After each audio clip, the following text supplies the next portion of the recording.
If the hearing aid's not working, it's likely that this tube is blocked somewhere along here. So in order to clean that, within the box, there should be this red cleaning wire.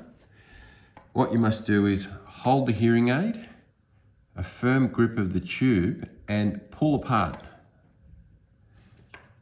Take the red cleaning wire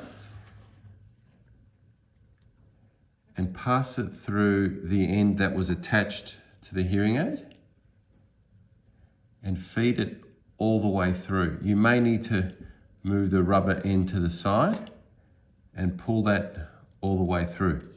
That will ensure that this tube is clean.